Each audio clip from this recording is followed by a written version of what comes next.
அன்பு உறவுகளுக்கு இனிய வணக்கங்கள். இன்றைய பதிவுல வரக்கூடிய குரோதி ஆண்டு, தமிழ் புத்தாண்டு, இந்த ஆண்டு முழுவதும் உங்களுக்கு எப்படி இருக்க போகுதுங்கிறத தெளிவாகவும் விரிவாகவும் பார்க்க போறோம். குறிப்பா இந்த வீடியோவை 3 பாகமா பிரிச்சு சொல்லியிருக்கோம். ஆரம்பத்துல உங்களுக்கு எந்தெந்த விஷயங்கள்ல நற்பலன்கள் அதிகம் கிடைக்குங்கிறத பார்க்கலாம். அடுத்து எந்தெந்த விஷயங்கள்ல நீங்க கொஞ்சம் கவனமா இருக்கணுங்கிறத பார்க்கலாம். கடைசியா உங்க சுயஜாதகத்துல கிரகநிலைகள் எந்தெந்த இடத்துல இருக்கு, அந்த கிரகநிலைகளுக்கு ஏத்த மாதிரி என்ன மாதிரியான பலன்கள் உங்களுக்கு கிடைக்கும்ங்கிறத தெளிவாகவும் விரிவாகவும் பார்க்க போறோம். எந்தெந்த விஷயங்கள்ல உங்களுக்கு சுப பலன்கள் கிடைக்குமோ அது மாதிரியான விஷயங்களை இந்த காலகட்டத்துல நீங்க கொஞ்சம் கூடுதலாவே முயற்சி எடுத்து செய்யலாம். இன்னுமே சிறப்பு பலன்கள், விசேஷ பலன்கள் கிடைக்கும்.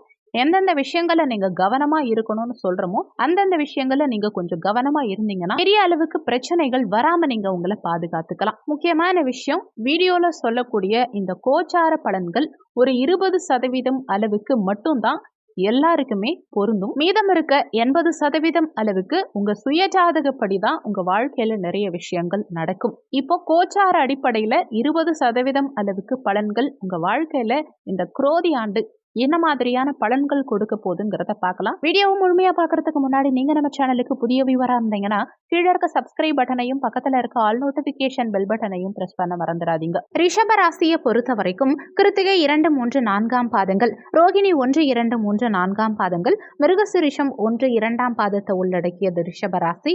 ரிஷபராசிக்கு அதிபதி சுக்கிர பகவான். வீடியோல சொல்லக்கூடிய பலன்கள் ஆண் பெண் இருபாலருக்கும் பொருந்தக்கூடிய பலன்கள். ரிஷபராசி அன்பர்களுக்கு முதல்ல உங்க திருமண வாழ்க்கை இந்த ஆண்டு பிரமாதமா இருக்க போகுது. நிறைய ரிஷபராசி அன்பர்களுக்கு கடந்த காலகட்டங்கள்ல திருமணத்துல இருந்த பலவிதமான தடங்கல்கள் அனைத்தும் இந்த காலகட்டத்துல நிவர்த்தியாகும். குடும்பத்துல சுபகாரியங்கள் செய்யக்கூடிய அமைப்புகளை நிச்சயம் இந்த ஆண்டு உங்களுக்கு கொடுக்கும். இந்த ஆண்டு முழுவதுமே குரு பகவான் பாக்கியஸ்தானத்தையும் பார்க்கிறார், கலத்திரஸ்தானத்தையும் பார்க்கிறார். திருமண அமைப்புங்கிறது 100% நிறைய ரிஷபராசி அன்பர்களுக்கு நிச்சயம் இந்த காலகட்டத்துல இருக்கும். இன்னொன்னு 5ஆம் இடம், பூர்வ புண்ணிய ஸ்தானம், காதல் ஸ்தானம், குழந்தை ஸ்தானம், உயர் பதவியை குறிக்கக்கூடிய ஸ்தானம், மன அமைதியை குறிக்கக்கூடிய ஸ்தானம். இந்த 5ஆம் இடத்தையும் குரு பகவான் பார்க்கிறார். அப்போ குழந்தை பாக்கியத்துல என்னங்க தடை? இதுவரைக்கும் இருந்த அனைத்து தடங்கல்களும் உங்களுக்கு குழந்தை சம்பந்தமா நீங்கும். குழந்தை பாக்கியத்துக்காக நீண்ட காலமா ட்ரீட்மெண்ட் எடுத்துட்டு இருந்தவங்களுக்கு, அதே மாதிரி குழந்தை பாக்கியத்துக்காக ஏங்கி தவிச்சவங்களுக்கு இந்த ஆண்டு நிச்சயமா குழந்தை பாக்கியம், அதுவும் இயற்கை கருத்தரிப்பாவே உங்களுக்கு நிச்சயமா இருக்கும். வேலை வாய்ப்புங்கிறதும் இந்த காலகட்டத்துல உங்களுக்கு நிச்சயம் இருக்கும். நீண்ட காலமா வேலை இல்லாத ரிஷபராசி அன்பர்களுக்கு இந்த ஆண்டு சூப்பரா நீங்க எதிர்பார்த்த மாதிரி, உங்க மனசுக்கு பிடிச்ச மாதிரி, உங்க ஸ்டேட்டஸ்க்கு தகுந்த மாதிரி, உங்க படிப்புக்கு ஏத்த மாதிரி நிச்சயமா நல்ல வேலை வாய்ப்புகள்ங்கிறது கிடைக்கும். வேலை வாய்ப்புல இருந்த பின்னடைவு இந்த காலகட்டத்துல நீங்கும். பொருளாதார ரீதியா இருந்த பின்னடைவு அனைத்தும் இந்த காலகட்டத்துல உங்களுக்கு நீங்கும். பொருளாதார ரீதியா நல்ல ஒரு மாற்றத்தை உண்டாக்கக்கூடிய சிறப்பான ஆண்டா இந்த ஆண்டு உங்களுக்கு இருக்க போகுது. இந்த ஆண்டு முழுவதுமே லாபஸ்தானமான 11ஆம் பாவகத்துல ராகு பகவான் இருக்கிற அமைப்பு அற்புதமான அமைப்பு. அப்போ லாபங்கள்ங்கிறது இந்த காலகட்டத்துல நிச்சயம் இருக்கும். எதிர்பாராத அதிர்ஷ்ட வாய்ப்புகள் எல்லாம் இந்த காலகட்டத்துல உங்களுக்கு கிடைக்கும். உங்க உழைப்பை நீங்க அதிகப்படுத்தினீங்கன்னா மிகப்பெரிய முன்னேற்றத்தை நீங்க இந்த ஆண்டு அடைவீங்க. தொழில் வகையில கூடுதலா நீங்க டைம் ஸ்பெண்ட் பண்ணி உங்க தொழிலை எப்படி முன்னேற்றணும் அப்படிங்கிற விஷயத்த நீங்க ஃபாலோ பண்ணீங்கன்னா தொழில் வகையில மிகப்பெரிய முன்னேற்றத்தை, உச்சத்தை நீங்க இந்த காலகட்டத்துல அடைய முடியும். தொழில் சார்ந்த நல்ல முன்னேற்றம், நல்ல ஏற்றம் இந்த காலகட்டத்துல நிச்சயமா இருக்கும். அப்போ உழைப்பை நீங்க அதிகப்படுத்துங்க. எங்க தேவையில்லாம உழைச்சிட்டு இருந்தீங்களோ அதை கண்ட்ரோல் பண்ணிட்டு, எங்க அதிகம் உழைக்கணுமோ, எங்க சிந்திச்சு செயல்படணுமோ அந்த விஷயத்துல நீங்க கான்சென்ட்ரேட் பண்ணுங்க. அங்க உழைக்க ஆரம்பிங்க. ஆட்டோமேட்டிக்கா உங்க லாபங்கள் அதிகரிக்கும். மிகப்பெரிய முன்னேற்றத்தை நீங்க தொழில் சார்ந்த வகையிலையும் உத்தியோகம் சார்ந்த வகையிலையும் நீங்க முன்னேற்றம் காண முடியும். வரவேண்டிய பண வரவுகள் இந்த காலகட்டத்துல உங்க கைக்கு வந்து சேரும். அதே மாதிரி நிலுவையில இருந்த புதிய கான்ட்ராக்ட், தொழில் வகை கான்ட்ராக்ட் எல்லாம் இந்த காலகட்டத்துல உங்களுக்கு சைன் ஆகும். ஏதாவது கான்ட்ராக்ட் உங்க கை மீறி போயிருக்கலாம் கடந்த ஆண்டு, அது எல்லாமே இந்த காலகட்டத்துல உங்க கைக்கு வந்து சேரும். தொழில் சார்ந்த வகையில இருந்த பழைய விஷயங்கள், நீங்க பெண்டிங்ல போட்ட விஷயங்களை எல்லாம் இப்போ எடுத்து செஞ்சு அதுல ஒரு முன்னேற்றமான நிலையை காணக்கூடிய அமைப்புங்கிறது இந்த ஆண்டு உங்களுக்கு நிச்சயம் உண்டாகும். வரவேண்டிய பண வரவுகளும் இந்த காலகட்டத்துல உங்க கைக்கு வந்து சேரும். கையில பணம் தங்கும். இந்த காலகட்டத்துல பொருளாதார நிலையில ஒரு முன்னேற்றம் நிச்சயமா இந்த காலகட்டத்துல உங்களுக்கு இருக்கும். ஒரு சிலர் கடன்கிற விஷயத்துல சிக்கி தவிச்சிட்டு இருப்பீங்க. கடனிலிருந்து வெளிவர முடியாம தவிச்சிட்டு இருப்பீங்க. அவங்களுக்கெல்லாம் இந்த காலகட்டத்துல இந்த ஆண்டு கடனை அடைக்கிறதுக்கு உண்டான நல்ல சூழ்நிலைகளை உண்டாக்கும். அதற்கான வருமானம் இந்த காலகட்டத்துல உங்களுக்கு அதிகரிக்கும். பொருளாதாரம் மேம்படும். அதனால கடன்கள் ஆட்டோமேட்டிக்கா அடைப்படும். கடன் சார்ந்த விஷயத்துல இருந்து அந்த பிரச்சனையிலிருந்து விடுபடக்கூடிய ஒரு சூழலை இந்த காலகட்டம் உங்களுக்கு நிச்சயம் கொடுக்கும். அதே மாதிரி உங்க சுயஜாதகத்திலையும் 2, 4, 11ஆம் இடத்து அதிபதிகளுடைய அல்லது அந்த இடத்துல இருக்கும் கிரகத்தினுடைய தசாபுத்தி நடக்குதுங்கிற பட்சத்துல நிச்சயம் கடன் தொந்தரவு முழுவதுமா உங்களுக்கு நீங்கும். பொருளாதாரம் மிகச்சிறப்பா உங்களுக்கு இருக்கும். கடன் மேக்சிமம் குறைஞ்சிரும். முழுவதுமா அடைக்க முடியுமாங்கிறது உங்க சுயஜாதகப்படி கொஞ்சம் மாறுபடலாம். ஆனா கோச்சார அடிப்படையில கடன்களிலிருந்து மேக்சிமம் ரிலீவ் ஆகக்கூடிய அமைப்புங்கிறது இந்த ஆண்டு உங்களுக்கு நிச்சயம் இருக்கும். நிச்சயமா இந்த காலகட்டத்துல உங்களுக்கு கடன் குறையும்.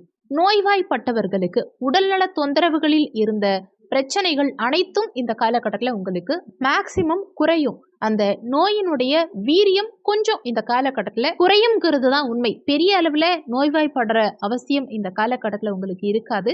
நோயினுடைய தாக்கம் கொஞ்சம் இந்த காலகட்டத்தில் குறையும். ஒரு சிலர் நீண்ட காலமாக மருந்து சாப்பிட்டுட்டு இருப்பீங்க.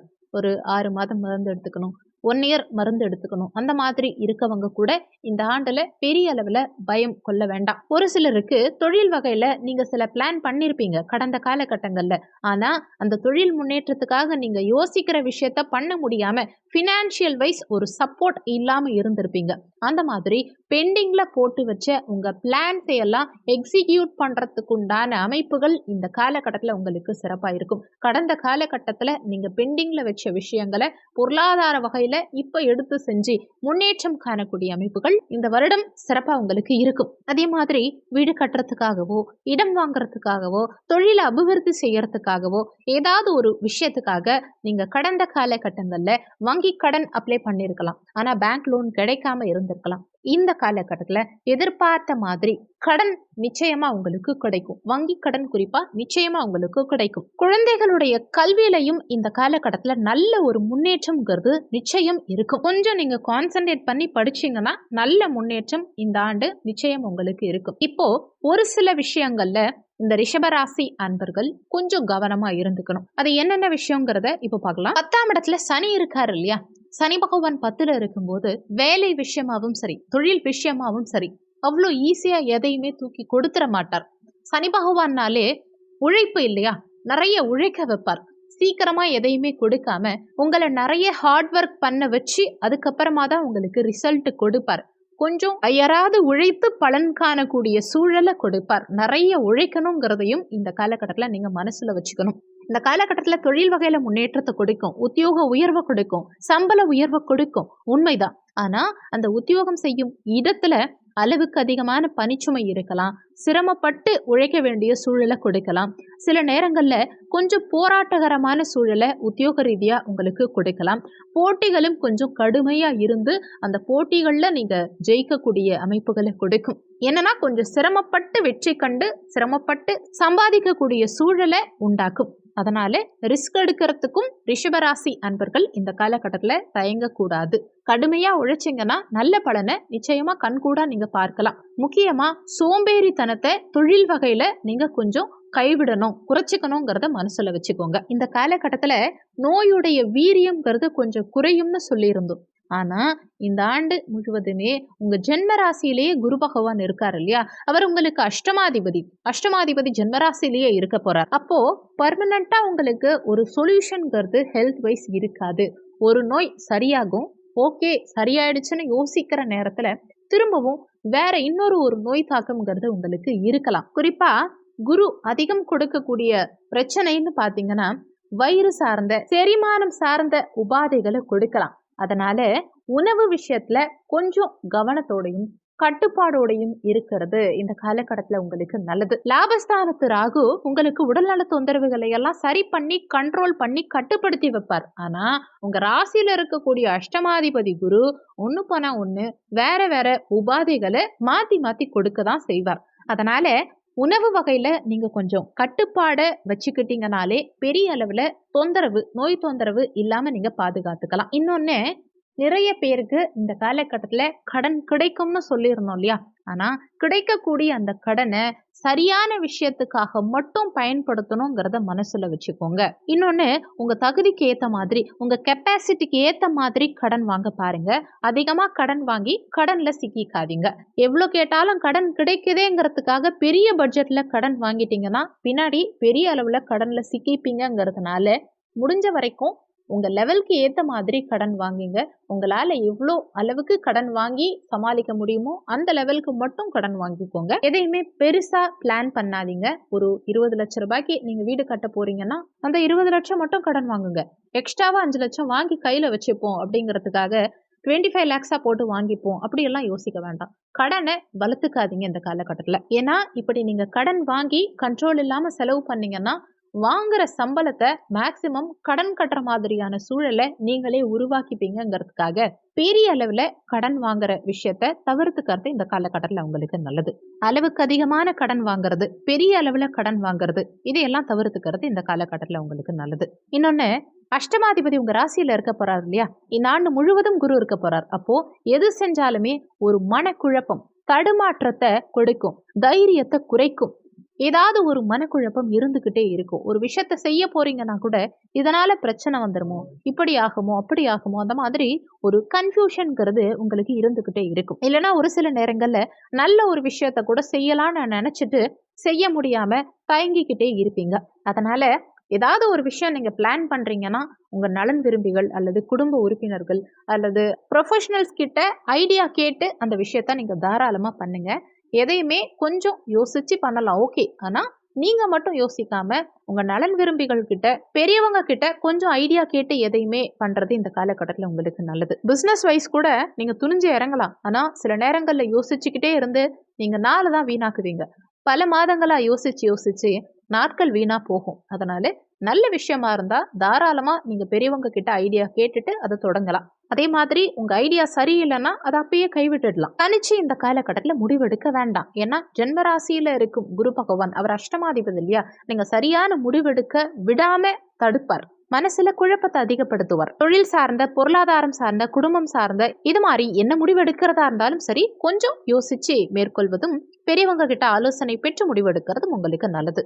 அடுத்து, உங்களுடைய குழந்தை, அதாவது ரிஷபராசி அன்பர்களுடைய குழந்தைகளின் உடல் நலத்துல கொஞ்சம் கவனம் செலுத்த பாருங்க. ஏன்னா 5ஆம் இடத்துல கேது இருக்காரு இல்லையா இந்த ஆண்டு முழுவதுமே. அப்போ குழந்தைகளுக்கு சின்ன சின்ன மருத்துவ செலவுகளை கொடுப்பார். குரு இந்த இடத்தை பாக்குறாரு. குழந்தைகளுக்கு உடல்நல தொந்தரவுகள் வந்தாலும் சரியாயிடும். இருந்தாலுமே கொஞ்சம் குழந்தைகளுடைய உடல்நலத்துல அக்கறை எடுத்துக்க பாருங்க. அடுத்து, உங்க சுய ஜாதகத்துல எந்தெந்த கிரகநிலைகளின்படி உங்களுக்கு என்ன மாதிரி பலன்கள் கிடைக்கும் இந்த ஆண்டுலங்கிறத பார்க்கலாம். உங்க சுய ஜாதகத்துல ராசி கட்டத்துல ரிஷப ராசி மற்றும் கும்ப ராசி இந்த 2 இடத்துல, அதாவது ரிஷபத்திலேயோ கும்பத்திலேயோ சுக்கிரன், குரு, புதன் இந்த 3 பேர்ல தனிச்சு இருந்தாலும் சரி, இல்ல ஒருவரோ ஒன்றுக்கு மேற்பட்ட கிரகங்களோ இருந்தாலும் சரி, ரிஷபத்திலேயோ அல்லது கும்பத்திலேயோ எங்க இருந்தாலும் சரி, இப்படி இருந்தா இந்த காலகட்டத்துல நன்மைகள் உங்களுக்கு 50% உறுதியா கிடைக்கும். அடுத்து, உங்க சுயஜாதகத்துல ராசி கட்டத்துல நீங்க என்ன லக்னமா இருந்தாலும் சரி, உங்க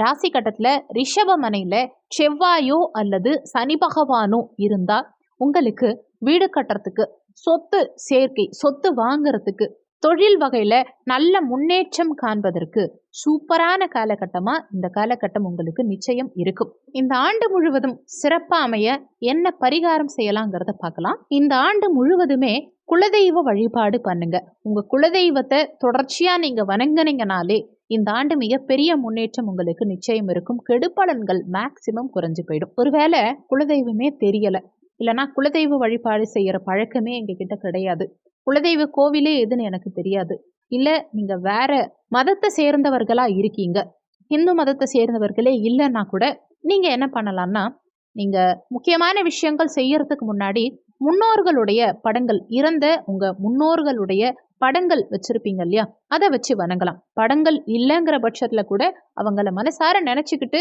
அவங்கள வணங்கிட்டு முக்கிய காரியங்கள் நீங்க செய்ய ஆரம்பிக்கலாம். இந்த வீடியோல உங்களுக்கு ஏதாவது சந்தேகம் இருந்தா கீழே இருக்க கமெண்ட் செக்ஷன்ல சொல்லுங்க. நன்றி. மற்றும் ஒரு நல்ல பதிவோடு மீண்டும் உங்களை சந்திக்கிறோம்.